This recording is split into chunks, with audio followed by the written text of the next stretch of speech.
magandang umaga po. Pwede bang muli makarinig ako ng isang malakas na palakpakan para sa Panginoon?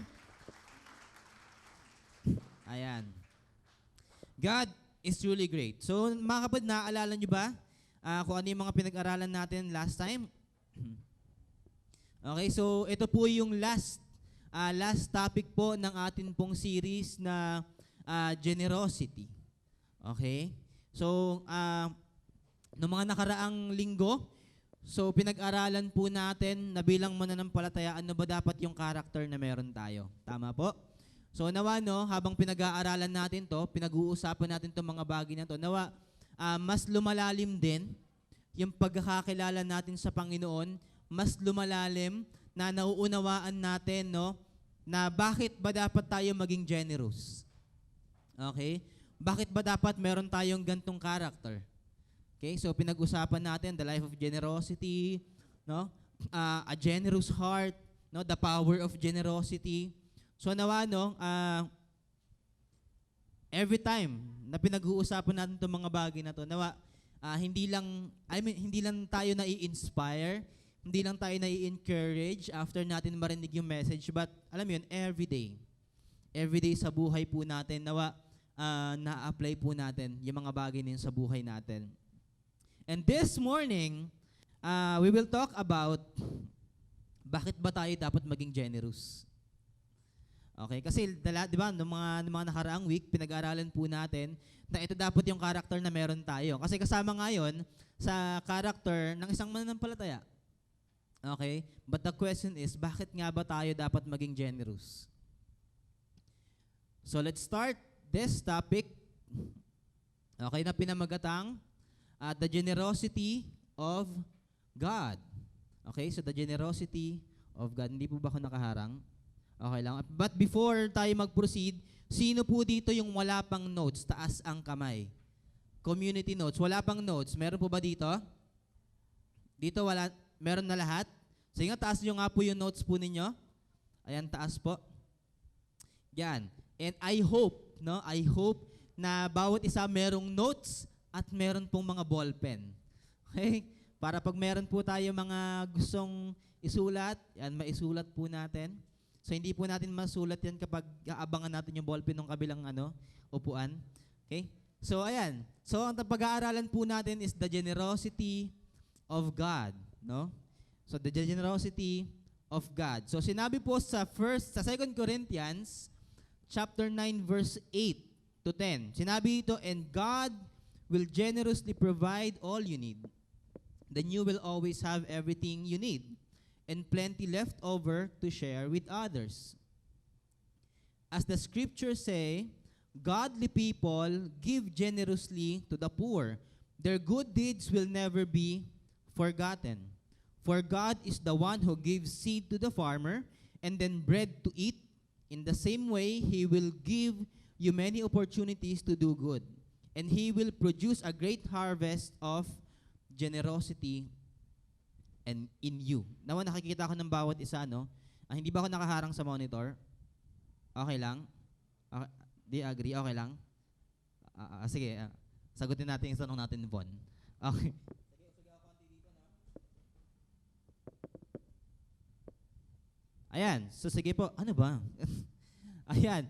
So, these verses, no? Or itong verse na binasa po natin, nasa notes po ninyo yan, it shows us na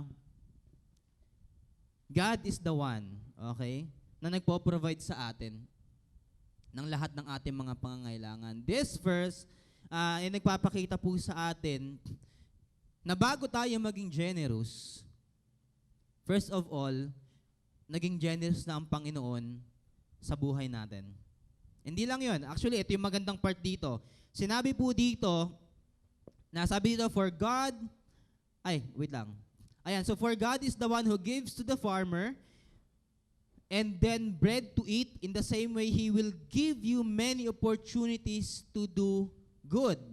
And He will produce a great harvest of generosity in you. Okay, sinasabi dito that God is providing. Okay, God is providing everything na kinakailangan natin sa buhay natin. Bakit? for us na magkaroon ng opportunity to do good. For us na magkaroon ng opportunity na maging generous tayo. Tama? Okay, kasi if God is not providing yung bagay na yon, then hindi tayo makakapag-provide din. Because you can't give something you don't have. Tama? And in order for us to have it, God will provide it. Tama? And bago ka pa maging generous, once again, ang Panginoon naging generous na sa'yo. Sa atin. Okay? Bago pa tayo magbigay, nagbigay na yung Panginoon. And the good thing about it, tinan nyo kung titignan natin maigi yung verse ang Panginoon siya yung nagbibigay. Okay? Siya yung nagbibigay, and He expects us, na magbigay din. And dahil din sa magbibigay natin, gusto niya na pagpalain din tayo. Talo ka ba pag nagbigay ka? Hindi. Sa totoo lang, wala na wala sa'yo kapag nagbigay ka. Bakit? Kasi kapag nagbigay ka, imagine yung binigay mo galing sa Lord, So magbibigay ka pa, pero ibabalik ng Diyos sa'yo. Talo ka ba? Hindi. Okay? So mga kapatid, sinasabi dito na yung Panginoon, yung una nagpakita ng generosity sa buhay po natin. Okay? God is generous and He expects us to follow His example. I want to focus dun sa word na example. Bakit example? Okay? Ano ba yung example? Ano ba yung example? Example is an action na meron ng gumawa. Okay? Meron ng gumawa. Ibig sabihin, nangyari na. Nangyari na, and itong pangyayari na to, itong pinag-aaralan natin, sinong gumawa? Yung Diyos. Kaya nga yung Diyos, ini-expect niya na gawin natin tong bagay na ito. Bakit? Kasi yung Diyos, siya muna yung gumawa nito. Nag-set siya ng example. Now, kung leader ka, meron ka mga nililid na alaga mo, yung mga bagay na pinapakita mo sa kanila, that is something na ginawa ng Diyos. Tama? Okay? Kung nag-set ka ng example ngayon, that's good. Kasi yun din yung example na sinet ng Panginoon para sa atin. Okay? Yun yung magiging parameter natin para sundan natin. So now, paano nga ba pinakita ng Panginoon? Okay? Yung pagiging generous niya sa atin. So punta tayo sa Genesis chapter 1. Genesis chapter 1. Ayan, sige po. Okay, so Genesis chapter 1, wala pa sa PowerPoint. So Genesis chapter 1, sigaw muna yan. Genesis chapter 1, alam po natin yung nangyari. Dun sa kwento na yon, tama? Sa Genesis, pwede niyo pong basahin kung meron po kayong dalang Bible. Hindi ko nilagay yung buong verse diyan kasi masyadong mahaba kung babasahin natin, baka alas 3 na tayo matapos.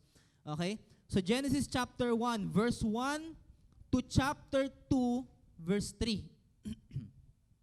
Ano yung nangyari niyan? That is the story of creation. Tama?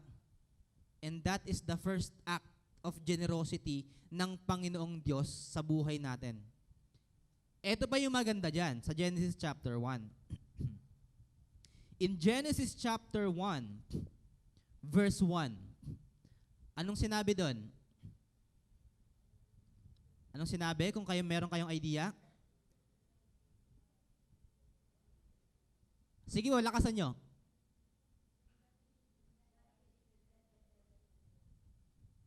In the beginning, God. Di ba? From zero, there is God. God introduced Himself as the source of everything, mga kapatid. Ganon kabuti ang Diyos. Ganon niya pinakita yung generosity sa buhay natin. Okay? He introduced Himself na ako. Ako yung lumikha ng lahat. Ako yung magpo-provide. Okay? So now, God's generosity is evidence all around us. Tingnan mo yung katabi mo. Tingnan mo yung katabi mo.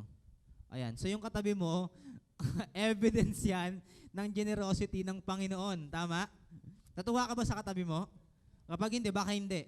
Okay. So tanong mo siya, sino lumikha sa'yo? Joke lang. Okay?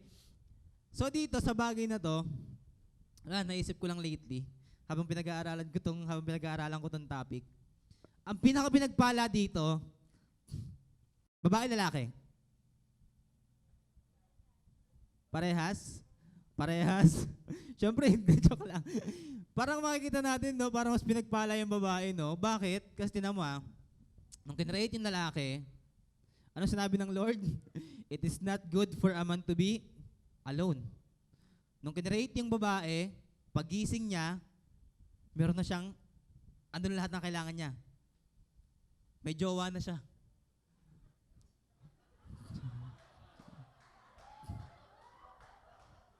Paano pag tinopak pa si Eva?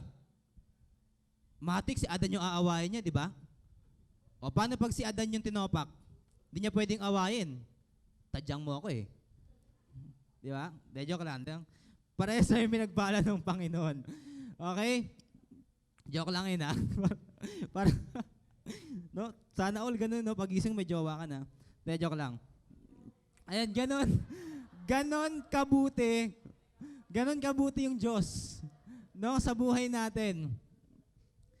Ikaw ba every time na gumigising ka, every morning na gumigising ka, ganon ba yung character na meron ka o yung attitude na meron ka na pagising mo ng umaga, humihinga ka, no? Na meron pagising mo, meron kang trabaho, meron kang aasahang sahod. Tama? Meron kang nilook forward. Tama? Pagising mo ng umaga, pagpunta mo sa kusina, depende na lang kung meron nakahain o ikaw ay magluluto. Pero at least meron. Tama? Nawa, bilang mananampalataya, no, bilang isang Kristiyano, dapat ganun yung attitude na meron tayo. No? Na maging thankful tayo every day, every morning. Maging thankful tayo sa Panginoong Diyos. Kasi, alam mo yun, sinasabi nga natin lagi, hindi man ganun ka-extravagant yung mga bagay na na-receive natin. Pero let's be thankful. Let's be thankful. And because of that, nawa ganun yung makita sa atin. Okay, sige. Tuloy tayo. Sabi ito, God's generosity is evidence all around us. God created this planet that is specially suited to sustain us and provide for our needs. Okay? Saan tayo? And pleasures. He supplies us with color, light, sound, air, and the ability to taste and enjoy. Hear and appreciate, touch, and be satisfied. Kung pag-uusapan pa natin mga kapatid, yung theory of evolution, ano yung theory na to? Nag-evolve yung tao. Tama? And yung theory na to, tumutukoy ito sa kung saan yung pasimula ng tao. Okay? And then, kung aaralan natin yung bagay na yon, ano yung na-discover? Yung tao daw, hindi nila alam kung ano yung apoy. Diba? Para mga taong kuweba. No? Something like that. Pero alam mo, hindi tayo ganun kinreate ng Panginoon. God is so generous that He is able, no, na i-provide yung knowledge. That He is able to provide yung intelligence. Okay? Mga kapatid, hindi tayo mangmang na kinreate ng Panginoon. Magpapatunay dyan, di ba, kung babasahin po natin sa Bible yung Tower of Babel. Di ba? However, nagamit ng mga tao yung ano nila, yung intelligence nila, not for good. Okay, pero magpapatunay yung kwento na yon, yung nangyari nung sa Bible na yon, magpapatunay yun na meron tayong kaisipan. Meron tayong katalinuhan. Di ba? Kaya nga si Eva at Adan, di ba? Si Eva at Adan, di ba, nilikha silang tao, pero kinausap nila yung ahas. Meron tayong katalinuhan. No? Binigay ng Panginoong Diyos itong mga bagay na to sa atin, yung katalinuhan, yung ability, no, na mamuhay bilang tao. Ganon ka-generous ang Panginoon sa buhay natin. Na first of all, bago ka pa maging generous, God is generous to you. Before ka maging committed, God is committed to you.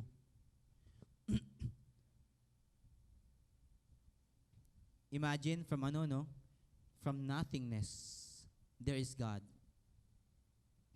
No? But, and also before ka ma-create, before tayo ma-create, andun na yung mga bagay na kailanganin natin. Imagine pagising mo, andun na yung pagkain mo, no? Pagising mo, meron kang tubig. Pagising mo, humihinga ka. 'Di ba? Ganun kabuti ang Panginoon. And above all, God demonstrated His generosity when He offered His Son as a sacrifice to atone for our sin. And that is the greatest example of generosity. Mga kapatid, that is the great example of generosity. That He sacrificed Jesus Christ for our sin. Kaya nga papasok tayo sa point 1. Point 1, sorry, medyo masakit yung lalamunan ko. Point 1 po tayo, sinabi ito, the generosity through sacrifice. Paano pinakita ng Panginoon yung generosity niya? Through sacrifice. Yung kakabanggit lang natin kanina. That He offered His Son, Jesus Christ, for our sins. Sinabi, sa 2 Corinthians chapter 9, verse 15, thank God for His Son, a gift too wonderful for words. Binanggit ko nga kayo na, mga kapatid, sa kabutihan ng Panginoon sa buhay natin, that's the only thing na pwede nating masabi. Thank you, Jesus. Pwede bang sabihin mo ngayong umaga yon? Thank you, Jesus. 1, 2, 3, go. Isa pa nga yung mas malakas. Thank you, Jesus. Naging thankful ka ba? Sa mga bagay na meron ka? Naging thankful ka ba even sa mga bagay na nararanasan mo? Whether favor sa'yo or hindi? Thankful ka pa din ba? Okay, so nakakaranas tayo ng mga pagsubok sa buhay po natin. Nakakaranas tayo ng mga bagay na hindi natin ine-expect. Pero, kung babalikan natin to, God already provided, no? Yung salvation natin. Now, sabi nga, the generosity through sacrifice. Tatanungin kita, kapatid, ano yung mga bagay na pinanghahawakan mo ngayon? Ano yung mga bagay na pinanghahawakan mo ngayon na until now hindi mo mabitawan na dapat mong ibigay sa Panginoon? Now, noong mga nakaraang linggo, pinag-aaralan po natin generosity. Baka until now, habang pinag-uusapan natin tong bagay na to, baka nahihirapan ka pa din. Baka nahihirapan ka pa rin unawain, nahihirapan ka pa din na magbigay. May mga question pa rin sa isip mo. Punta tayo, kung naalala po ninyo mga kapatid, there's a scenario sa Bible about Abraham and Isaac. Okay? So anong nangyari? Kasi mga nakapagbasa na po nito, ito yung nangyari. Okay? Nangako ang Panginoong Diyos kay Abraham na siya po ay bibigyan ng anak. Tama? And na-fulfill yun ng Panginoong Diyos, yung pangako na yun. Finulfill niya, then He gave Isaac kay Abraham. So now, eto na. Eto na yung twist. Eto na yung twist at scenario. God commanded Abraham to sacrifice Isaac. Imagine isang anak lang yun ni Abraham. Kukumand ka pa ng Panginoon na i-sacrifice si Isaac. Anong ginawa ni Abraham? Kinaman siya ng Panginoon na umakyat ka dun sa bundok, dali mo si Isaac, kumuha ka ng mga kahoy, and then sacrifice mo si Isaac. Ginawa ni Abraham. Nag-follow siya. Nag-obey siya. No? Dinala niya si Isaac dun sa mountain na sinabi ng Panginoon. And then nung time na isa-sacrifice na ni Abraham si Isaac, anong ginawa ng Lord? Pinigilan niya si Abraham. Nagkaroon ba ng hesitation si Abraham? No. Hindi siya nagkaroon ng hesitation. Bakit? Kasi si Abraham, nakatingin siya sa pangako ng Diyos. Ikaw, every time bibigay ka, nakatingin ka ba sa pangako ng Diyos? O baka every time na bibigay ka, titignan mo yung pera mo, tapos ang tinitignan mo, wala na akong budget bukas. Wala na akong budget sa mga susunod na araw, sa mga sunod na linggo.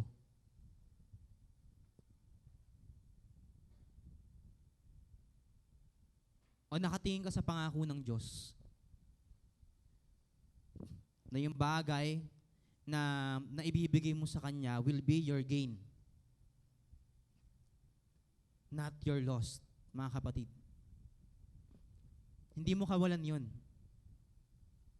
Hindi mo kawalan yun. That is your gain, kapatid.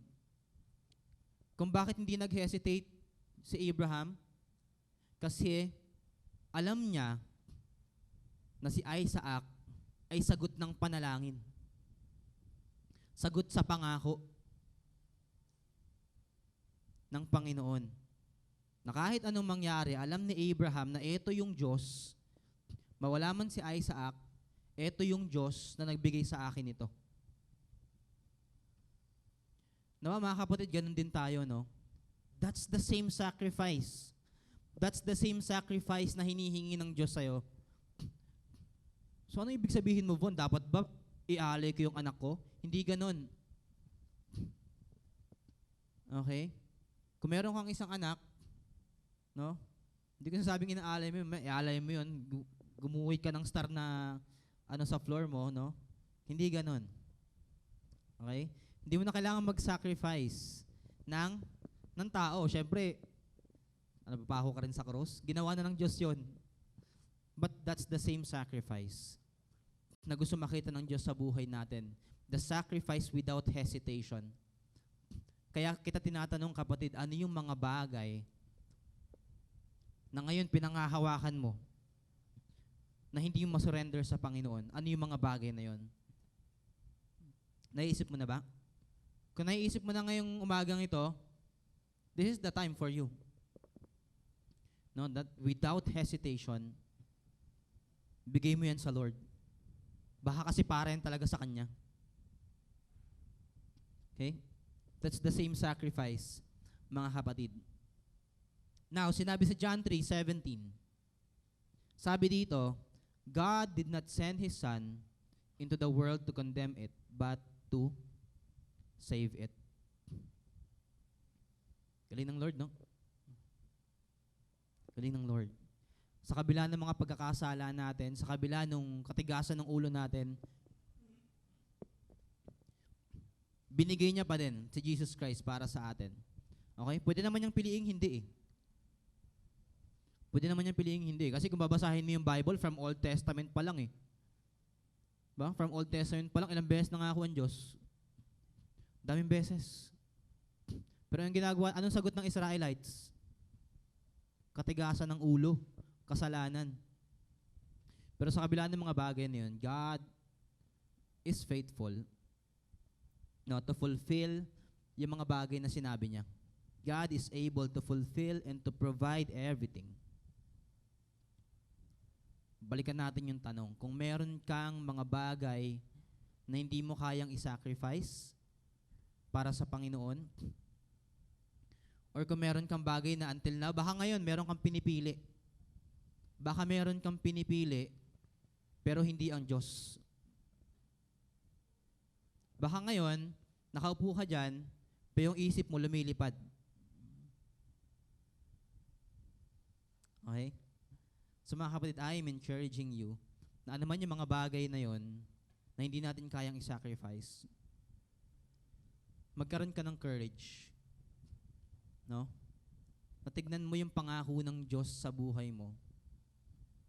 Diba? Ako actually, every time na nag-preach ako, lagi itong binabanggit, itong nangyari na to.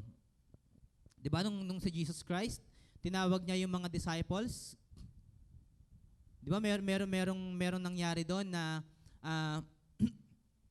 nangingisda sila pero hindi sila makahuli ng isda. Ano sinabi ni Jesus Christ? Ihagis niyo yung lambat niyo. Okay? Ano sabi nila kay Jesus Christ nung una? Magdamag na kami nangingisda pero wala kaming mahuli. Pero since sinabi mo, gagawin namin. Anong ginawa nila? Tinapon nilang lambat, pag-aangat nila, sinabi sa Bible, halos masira yung lambat nila. Halos lumubog yung bangka nila sa dami ng nahuli nila na isda. Kung tutuusin, meron silang reason to stay. Pero anong ginawa ng mga disciples? Iniwan nila yung lambat, iniwan nila yung bangka, they followed Jesus Christ.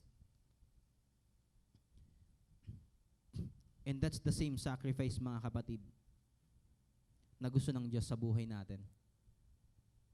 To sacrifice the things. I'm not saying na I'm not saying na i-sacrifice na kita, iiwan na kita. Hindi ganun. Okay? Gusto ng Panginoong Diyos, mag-follow ka sa Kanya wholeheartedly. Gusto ng Panginoong Diyos na maglingkod ka sa Kanya wholeheartedly. Okay? So now, dako tayo sa second point. Ay, wait lang. Joke lang. Okay? So balikan natin yung John 3:17. The gift of Jesus to sinful mankind was the ultimate act of generosity. Again, mga kapatid, the gift of Jesus to sinful mankind was the ultimate act of generosity. Next.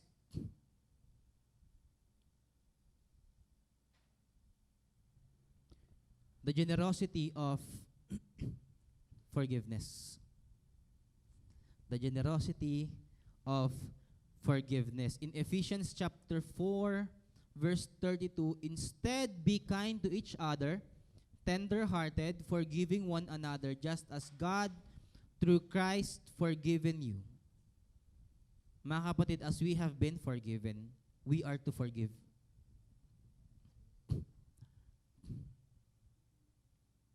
And again, kung babalikan natin yung point 1 kanina, kung babalikan po natin, bago ka pa magpatawad, ano yung point 1 kanina? Bago ka pa maging generous, naging generous na yung Panginoon sa'yo. And this time, bago ka pa magpatawad, pinatawad ka ng Diyos, bakit ka dapat magpatawad? Baka tinatanong mo sarili mo yan ngayon. Bakit ka dapat patawad? Kasi pinatawad ka na ng Diyos. Unang-una sa lahat, siya muna yung nagpatawad sa'yo. Ganon ka-generous ang Lord. Na hindi natin deserve yun. Pero ginawa niya. So na mga kapatid, tanong ko sa'yo.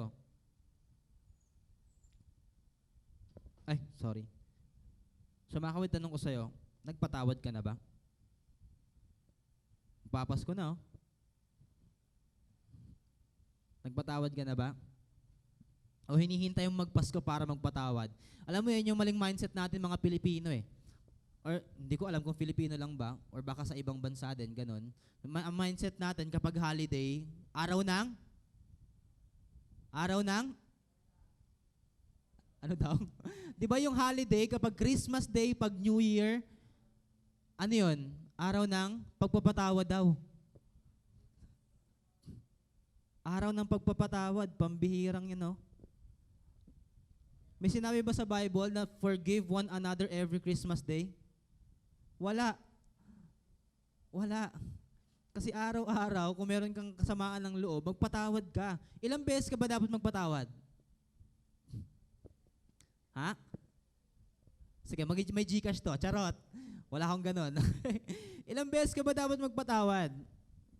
Okay, the Bible said, 70 times, 7 times. Dami, no? Pero ano yung ini-illustrate nun? Ano yung pinapakita ng bagay na yun? Dapat ba, sige Lord, ganito lang papatawad. Kapag naubos na yung 70 times, 7 times, hindi na Lord tama na.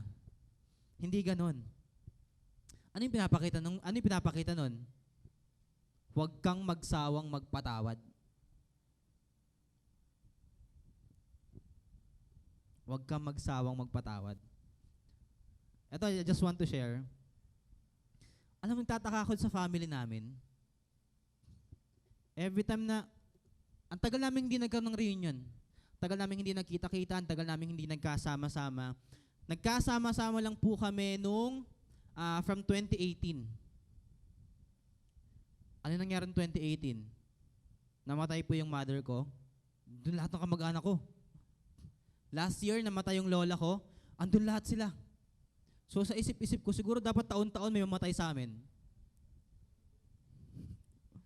Or siguro dapat mag-initiate na ako, no? Sino kaya yung next?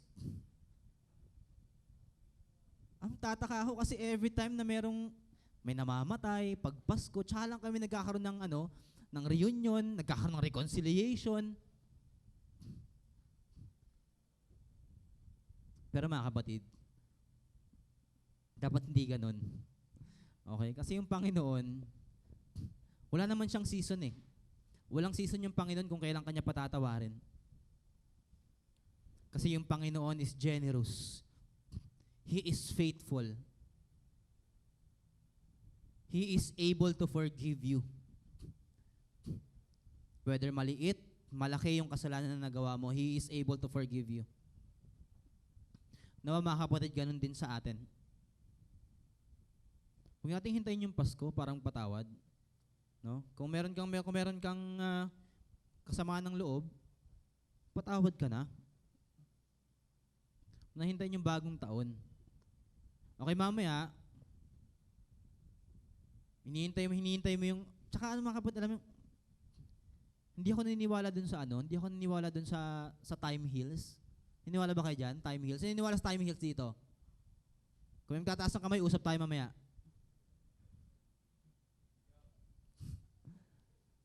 Okay? Kung naniniwala ka sa time heals, kapatid, baka maling mindset yung meron ka. Kung mindset mo pa rin na time heals, basa ka ng Bible. Mga kapatid, time won't heal. No. Kasi kung time heals, bakit pa may Diyos? Kung time heals ka ng time heals, patay na yung tao, di yung panapatawad. Or it's either patay na yung tao, di ka pa niya napatawad. Di ba? Tapos ikaw, iyak-iyak ka kasi hindi kayo nag-okay. Di ba? Matuto ka magpatawad, kapatid. Bakit ka ba dapat magpatawad? Balikan natin. Ano yun?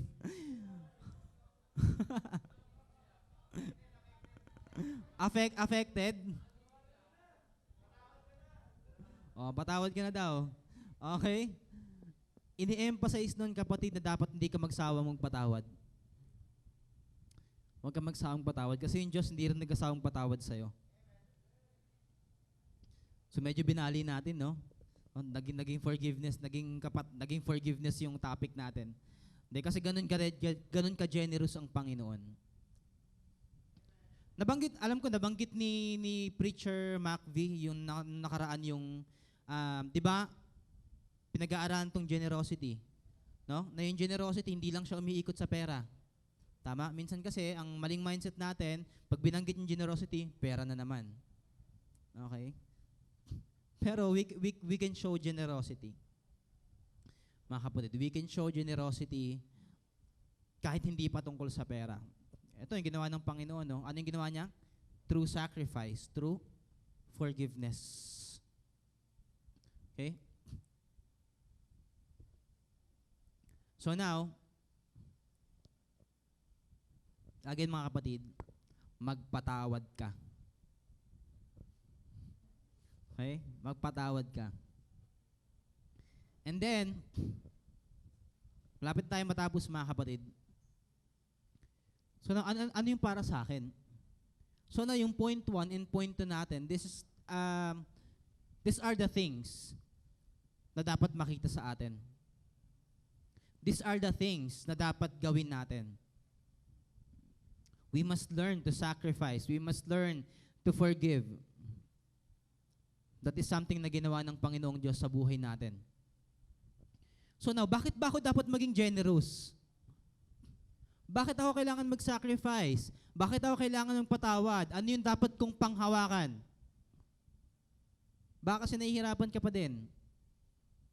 No? Ilang linggo natin pinag-aaralan to, baka ngayon may tanong ka pa rin sa isip mo. Na bakit ba ako dapat maging generous? Pasok tayo sa point number 3. The generosity of His promises. Bakit ka dapat mag-sacrifice? Bakit ka dapat magpatawad? Dahil sa pangako ng Diyos. Dapat ba mangako ka din? Hindi. Hindi yun yung punto natin dito. Ang punto natin dito, panghawakan mo yung pangako ng Diyos. Binanggit ko na kanina sa point 1 natin. Ikaw, every time ba na nagbibigay ka? Every time ba nag-sacrifice ka? Every time ba nagpapatawad ka? Nakatingin ka ba sa pangako ng Diyos? Kung hindi ka nakatingin sa pangako ng Diyos, mamaya tapigin mo ako, usap tayo. Mga kapatid, panghawakan natin yung pangako ng Diyos. Kasi mga kapatid, baka mamaya, meron tayong mga kilalang mga generous na tao, tama? May mga faithful na tao na tayong kilala. So minsan, doon tayo nakatingin.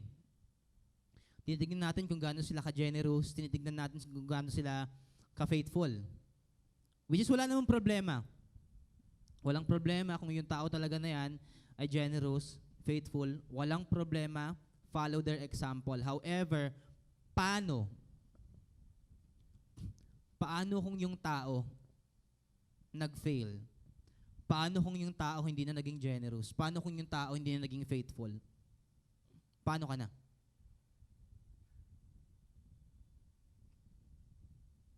Ano yung magiging mindset mo? Siya nga hindi na naging faithful eh. Pero dati faithful yan. Siguro may nangyari lang kaya hindi na siya faithful. Pero okay lang naman eh.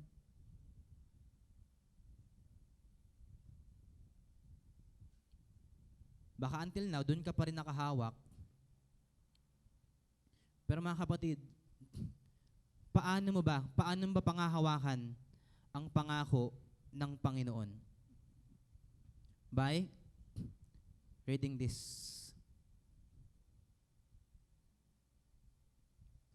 So na, meron akong trivia mga kapatid. Meron akong trivia. Okay? So sa mga nagbabasa ng Bible, okay? Alam mo ba kung ilang pangako ng Panginoon na meron sa Biblia? Baka di mo alam. Ako rin, di ko alam eh. De, joke lang. What I'm trying to say is, alam mo ba yung pangako ng Diyos? O nauunawaan mo ba yung pangako ng Diyos? Kung bakit hindi yung pinangahawakan yung pangako ng Diyos, baka kasi hindi mo nauunawaan. Recently, sa work ko, binanggit ko din to kahapon sa klase namin. Tinanong kami ng trainer namin, sabi niya sa amin, which is much important? Understanding or resolution? Then sumagot ako. Sabi ko sa kanya, understanding po. Sabi niya, bakit? Kasi, you won't be able to give resolution without understanding the situation. Ganon din sa pangako ng Diyos. Hindi mo pangahawakan ng pangako ng Diyos kung hindi mo nauunawaan At hindi mo pangahawakan yung pangako ng Diyos kung hindi mo binabasa.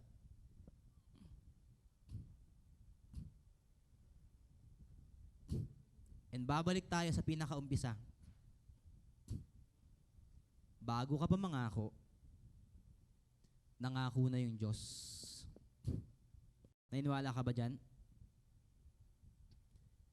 Nangako na yung Diyos. Ano lang gagawin mo? Pangahawakan mo na lang. Pangahawakan mo na, nahiya ka pa oh. Diba? Sinabi dito, sa Luke chapter 6, verse 38, if you give, you will receive. Your gift will return to you in full measure. Pressed down, shaken together, and to make room for more, and running over. Whatever measure you use in giving, large or small, it will be used to measure what is given back to you. Ano yung pangako ng Diyos? Ano yung pangako ng Diyos doon? Kung ano yung binigay mo, babalik sa'yo. Kaya lang, minsan ang mahirap sa atin bilang mananampalataya, sinabi sa verse, mga kapatid, kung ano yung measure na ginamit mo, yun yung measure na babalik sa'yo. Kaya lang, minsan ang mahirap sa atin, ginamit mong measure, let's say, kunin natin yung idea nung parable of the talent. Okay? Merong 5, merong 3, merong 1. Ang mahirap sa atin, ginamit mong measure yung 1, but you are expecting 5.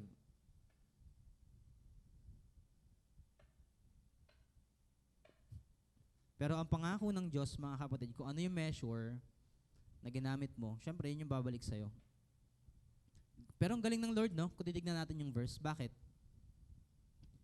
Siya yung nagbigay sa'yo, and ini-encourage ka ng Bible na magbigay.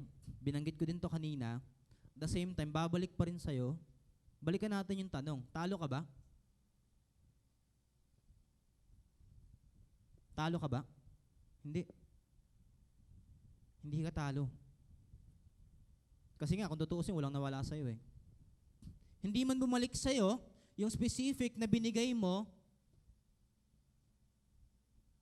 pero baka sa ibang bagay.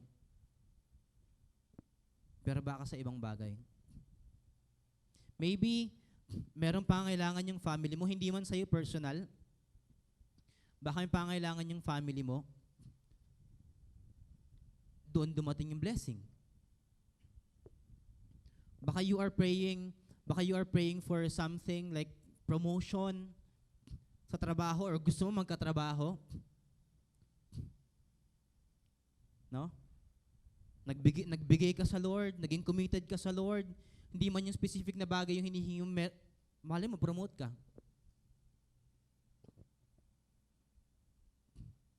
Nagsasabi ba ako ng mga impossible dito? No. Kasi mga kapatid, kung panghahawakan mo yung pangako ng Panginoong Diyos, nothing is impossible. All things are? Mas malakas nga, all things are? All things are possible, mga kapatid. Ito lang, oh.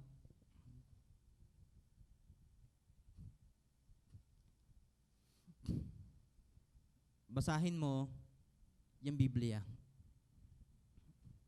Hindi mauunawaan yung pangako ng Panginoon kung hindi mo ito binabasa. Hindi yung panghahawakan yung pangako ng Panginoon kung hindi mo naman alam. No? So now, God challenges us to be generous because He wants us to receive the blessing that comes from it. Galing ng Lord, no? From Him, no? Binigyan niya na yung bagay na kailanganin natin. At the same time, babalik pa sa'yo. Pakabuti ng Diyos. So now, punta tayo dito sa 2 Chronicles chapter 16, verse 9.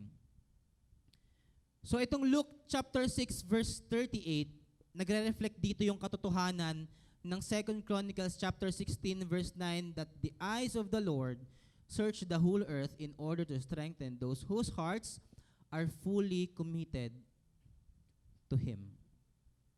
Gusto mo bang makuha yung favor ng Lord? Mag-commit ka sa Kanya. Maging committed ka sa Kanya. Yun ang hinihingi ng Lord sa'yo. Commitment.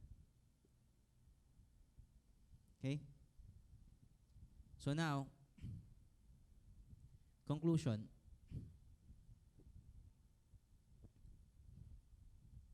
Here's our conclusion, mga kapatid, sa umagang ito. As we see God being generous, we are to be generous. May tanong ako sa'yo, pero mamaya na. Okay? Mamaya na. Galing ko, no? Okay. So now, second, generosity can be manifested in many ways. We can give our time, our material resources, our hospitality, and our friendship. Balikan natin, ang generosity, mga kapatid, hindi lang po yun umiikot sa pera. You can be generous sa ibang paraan. Okay? You can give time. No? Kung meron ka mga resources, yes, you can give it. You can use it to help other people. Yung relationship na meron tayo. Okay? You can show generosity sa mga relationship na meron tayo. Ano pa? Hospitality. Kung maaalala nyo, pinag-aralan din natin itong hospitality. Meron tayong series na ito. Okay? Nasa series natin to na kung saan yung hospitality, no? Showing love sa strangers. That's an act of generosity. So now, last. In our generosity, we are not to expect repayment in kind. Our reward will come from the Lord in His way and in His time. We are to show generosity even to our enemies.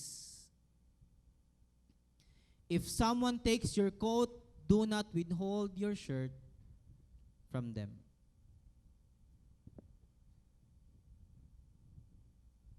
We are to be generous, mga kapatid. For our God is a generous God. Ano yung hashtag natin dyan? If I'm not mistaken, nandiyan sa notes nyo. Pwede mo ba sabay-sabay nating basahin? 1, 2, 3, go. I am the reflection of God. Can you close your eyes and bow down your heads?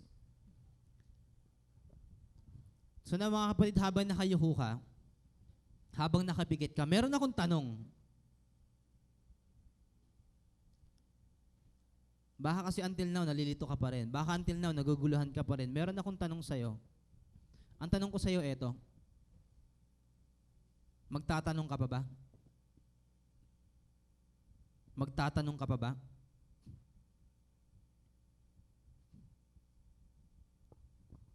So nakita mo na bilang isang mananampalataya, ito yung character na dapat meron tayo. Ito yung character na dapat nakikita sa atin bilang Kristiyano. So ang tanong ko sa iyo, magtatanong ka pa rin ba? Naguguluhan ka pa rin ba? Nahihirapan ka pa rin ba? After mo marinig itong mga bagay na to?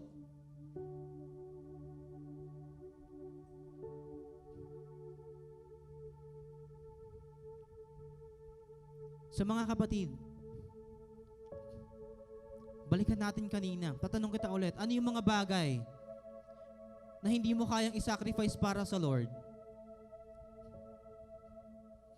Ano yung mga bagay na until now pinanghahawakan mo at hindi mo mabigay-bigay sa Lord? Ano yung mga bagay na meron ka ngayon na nagiging hindrance para hindi mo isacrifice yung mga bagay na yun sa Lord? Para mag-commit ka sa Lord, sa paglingkod sa Kanya. Ano yun?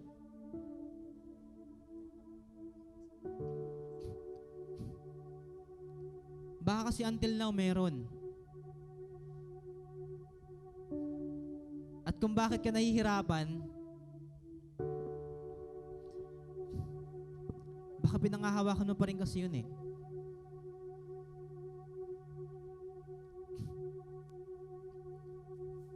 So now, tatanungin din kita, nagpatawad ka na ba?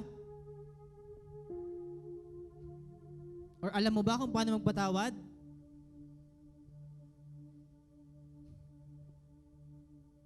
Baka ngayon meron kang kasamaan ng loob, tapos hinahayaan mo na lang. Mga kapatid, hindi yan yung character na gusto ng Diyos. Hindi yan yung attitude na gusto ng Diyos para sa'yo.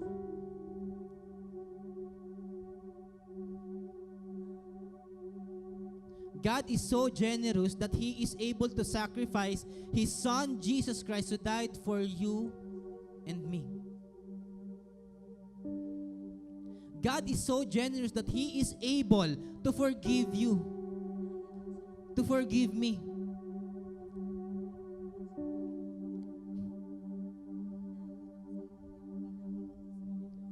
So mga kapatid, until now ba, hindi mo pinangahawakan yung pangako ng Diyos? Baka until now, nakatingin ka pa rin sa mga possessions na meron ka. Kung bakit ka nahihirapan.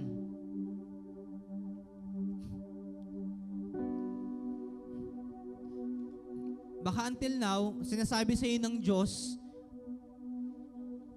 na mag-commit ka. Give and you will receive. And then baka until now, nag-e-expect ka pa rin ng blessing sa Lord without giving. Baka until now, nag-e-expect ka pa rin ng extra sa Lord, pero ikaw, hindi mo kaya magbigay ng extra. Baka until now, you are expecting 5 and you are giving 1. Or baka until now, nagbibigay ka kasi nag-e-expect ka. Hindi yan yung gusto ng Diyos. Kung nagbibigay ka and you are expecting in return, kapatid, hindi ka talaga nagbigay. Hindi ka talaga nagbigay. Kung bakit ka nagbigay, wala lang, para masabi mo nagbigay ka. And then you are expecting God na ibalik sa'yo kung ano yung binigay mo. Lord, ibibigay ko to sa'yo. Please, Lord, ibalik mo to sa akin. Hindi ganun, kapatid.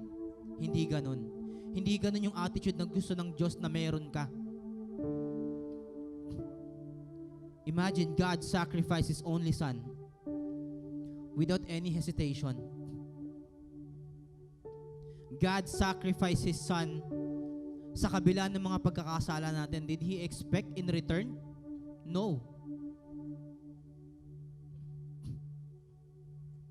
Nakakalungkot nga eh. Nakakalungkot sa kabila ng sacrifice na yon, sa kabila ng pagpapatawad ng Diyos, sa kabila ng mga pangako na meron siya, eto ka, lumilihis ka sa kalooban niya.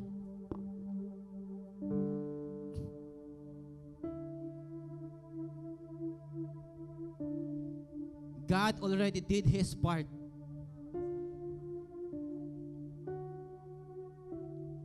So anong gagawin ko? Baka ngayon tanong mo yun sa sarili mo, anong gagawin ko? What's next?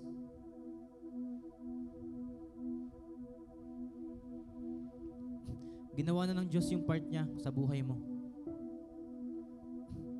Gawin mo din yung part mo para sa Kanya.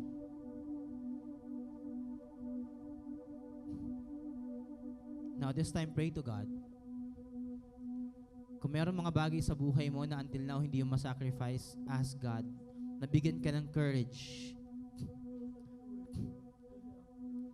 na matutong isacrifice yung mga bagay na yun. Ano yung bagay na hindi mo kayang isacrifice? Just to follow the Lord.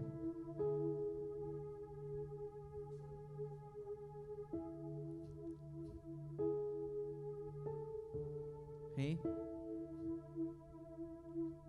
Kung meron kang kasamaan ng loob, ask God to give you the courage.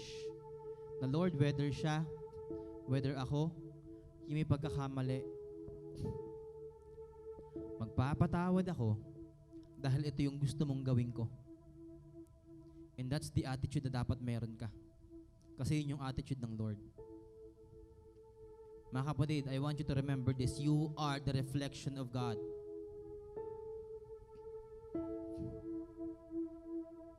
So na, kung yung mga bagay na yun, hindi mo ginagawa, sino yung nag-reflect sa buhay mo?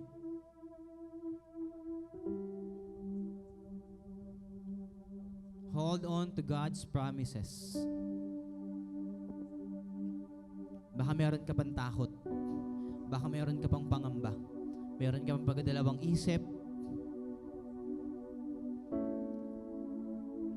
Go back.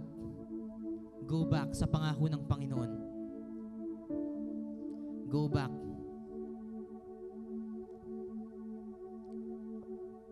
And now this morning,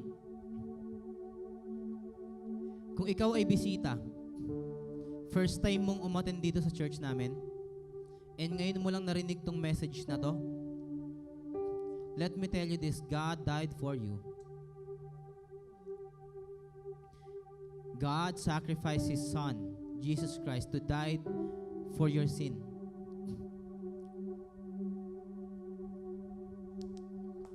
Sa kabila ng pagkakasala mo, God forgiven you. And hindi mo mauunawaan yung pangako ng Diyos kung wala kang tamang relasyon sa Kanya.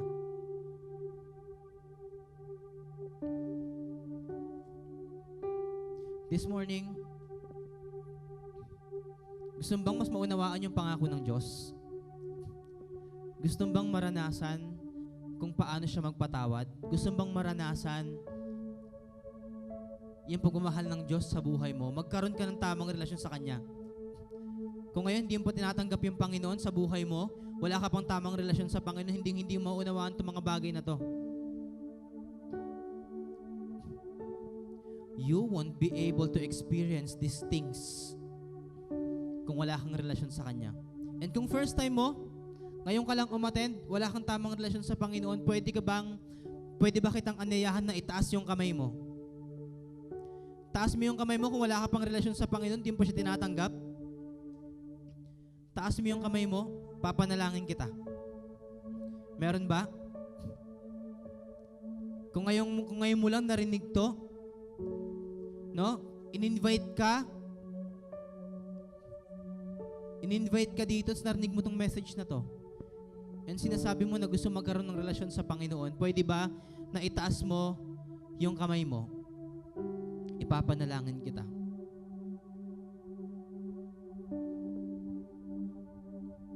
Maybe some of you, ginawa na tong desisyon na to. Pwede bang aniyahan kitang tumayo? Aniyahan kitang tumayo sa oras na to. Sige, tayo ka. Okay? Tayo ka. Kung meron ka mga panalangin sa buhay na, Lord, sinasabi mo, Lord, I want to follow you. I want to serve you wholeheartedly. Gusto kong mag-serve sa iyo full time. Pero Lord, nahihirapan akong i-sacrifice yung mga bagay na to. Lord, help me. Kung panalangin mo yan ngayon, pwede mong tumayo ka? Lord, nahihirapan ako magpatawad. Kasi Lord, yung ugali niya hindi ko kaya. Kasi Lord, paulit-ulit na lang. Nakatingin ka kasi sa tao. Lord, nahihirapan ako magpatawad. Kung panalangin mo yan ngayon, pwede bang tumayo ka?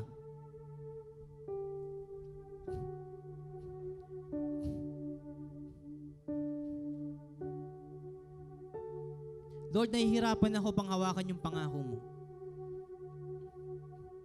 Lord, nahihirapan ako na Lord, ibigay itong mga bagay na to kasi hindi ko alam kung ano yung pangako mo. And gusto kong maintindihan yon, gusto kong maunawaan yon. Gusto kong panghawakan yung pangako mo. This time, kung panalangin mo, pwede mong tumayo ka. Tumayo ka. And pwede ba yung bawat isa, anayahan kong tumayo sa umagang ito?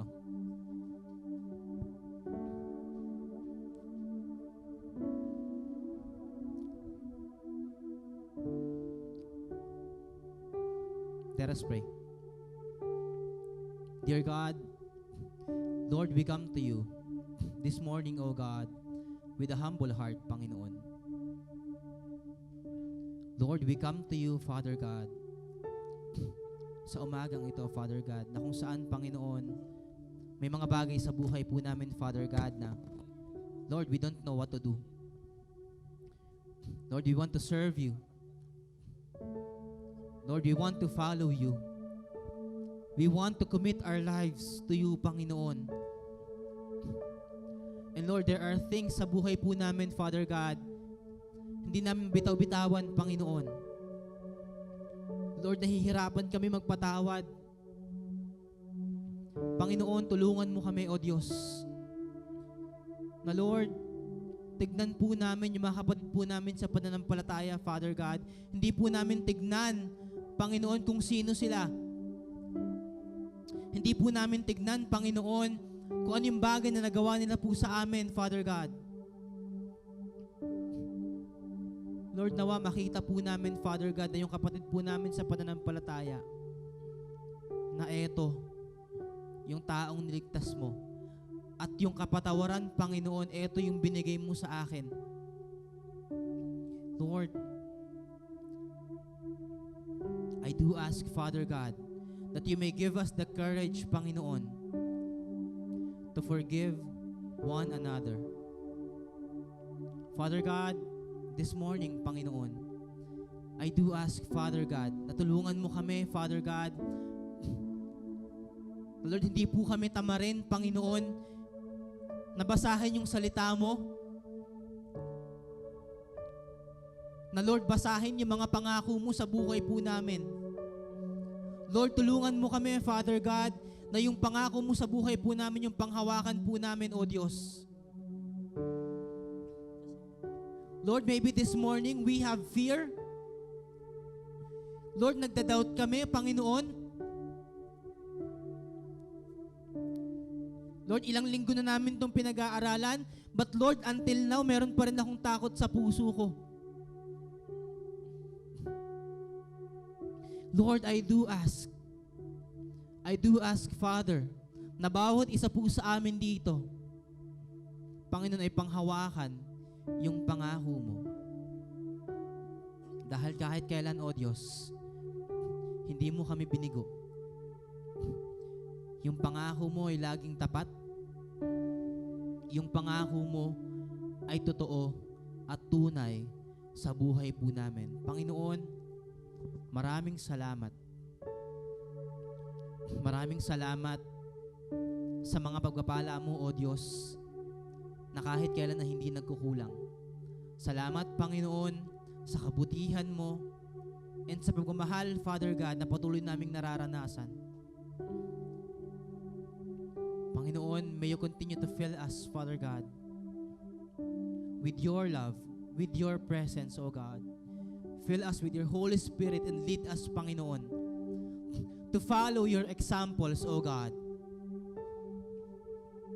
Because, Lord, we are your reflection, O God. Salamat, Panginoon, dahil bago pa po kami magbigay, ikaw na yung unang gumawa nito, Panginoon. Salamat, Panginoon, dahil bago kami magpatawad, pinatawad mo kami, O Diyos. Salamat, Panginoon, dahil, Lord, bago kami mag-commit, Father God, salamat dahil committed ka sa amin. Panginoon, salamat. And without you, Father, without you, we can do nothing, O God. Salamat, O Diyos. Maraming salamat po. And Lord, patuloy mong pagpalaan yung bawat isa po sa amin, Father God. Lord, nawa sa pagtapos ng aming service, Father God, sa paglabas po namin sa pinto, Father God. Darating na naman, Panginoong Diyos, yung linggo na magtatrabaho kami, na mag-aaral kami, O Diyos. Dalangin po namin, Father God, na baunin namin yung salita mo na narinig po namin, Father God. That we are to be generous because you are a generous God. Maraming salamat, O Diyos. Lord, salamat sa mga pangako mo na patuloy naming panghahawakan, O Diyos. Lord, I do ask na hindi po kami matakot, Panginoon, na magbigay, Father God, and tignan namin yung pangako mo sa buhay po namin. Maraming salamat po. Ito pong aming samod dalangin sa matamis na pangalan ni Jesus. Amen.